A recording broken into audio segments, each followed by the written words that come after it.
Liverpool are not expected to sign a defender, despite Jeremie Frimpong suffering an injury during their 6-0 thrashing of Qarabağ.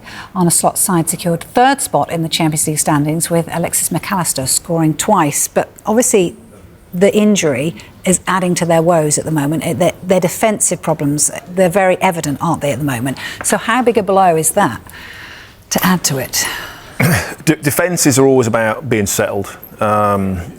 One thing, when you're going through and you finish high in the league table or you win a championship, defence is the key. Having that solidity, having that consistency week in, week out. They don't change. The best sides don't change their back four, back five, whatever, back three very often.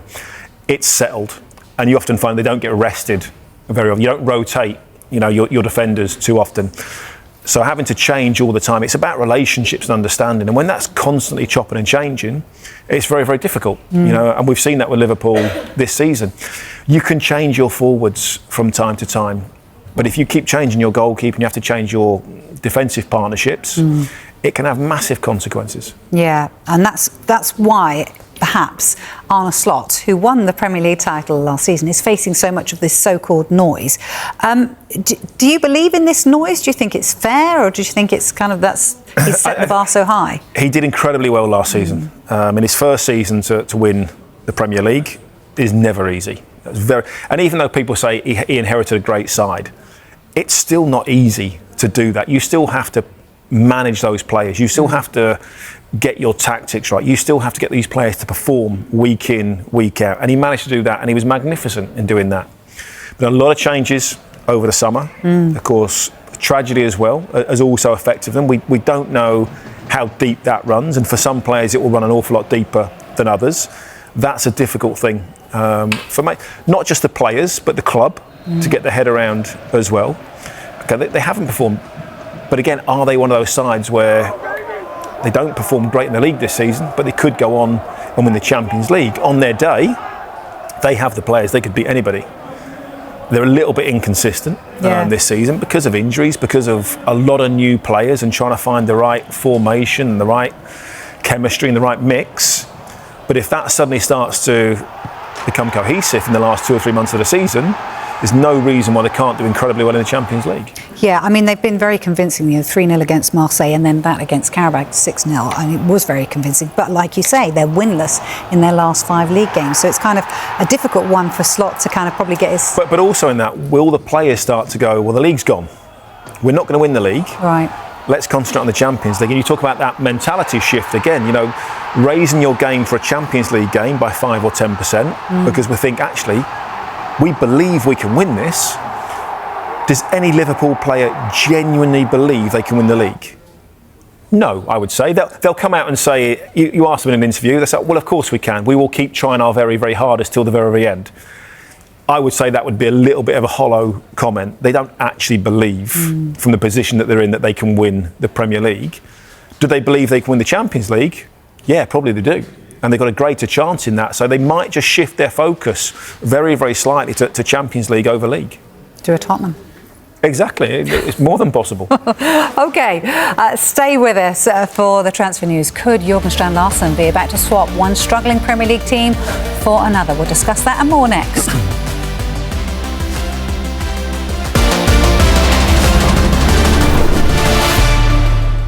Yeah, interesting points. OK, Dave's got more with a route to the final. Yeah, the Champions League phase has now been wrapped up, so confirmation of the real Premier League dominance in Europe this season. 5 of the 6 English clubs finished in that top 8, and a spot in the last 16 is theirs, while only Newcastle finished in the playoff places after that draw against Paris Saint-Germain.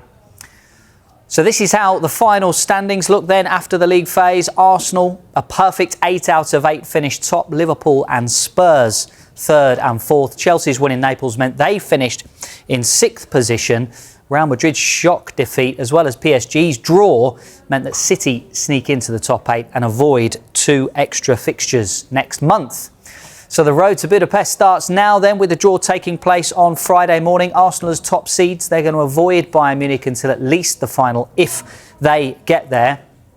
And they could meet Manchester City, though, in the quarter-finals, and then potentially with Spurs, Liverpool or Chelsea in the semis. Arsenal will face either Atalanta, by Leverkusen, Borussia Dortmund or Olympiacos in the last 16.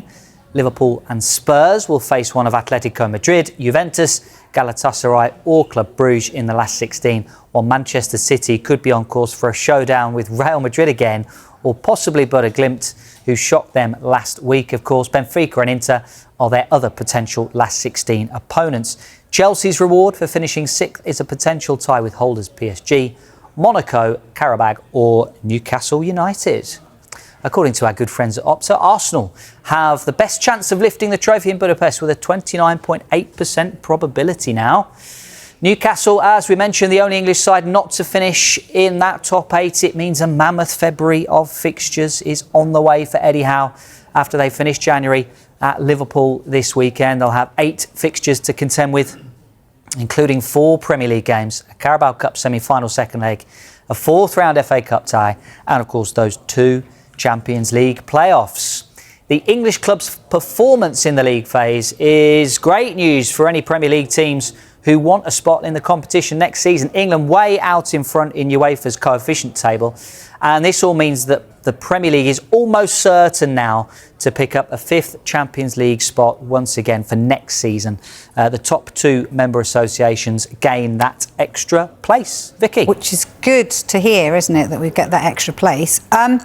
You were scoffing at some of those Opta stats, but we'll come to that in a minute, Danny. It was quite funny to watch them go when they ever getting it right. We've got 5 Premier League teams there with a chance, haven't we? Why are English clubs dominating, do you feel, Dave? Well, I think there's 2 strands to that answer. It might be quite a long answer. I guess how have they done it? The league phase draw worked in the English club's favour this season. So there were 3 clubs in pot 1. And of course there was country protection, so they couldn't face any other English side in the league phase. Premier League, as we know, the most powerful league in Europe by some distance, so they couldn't face another very strong side from the Premier League.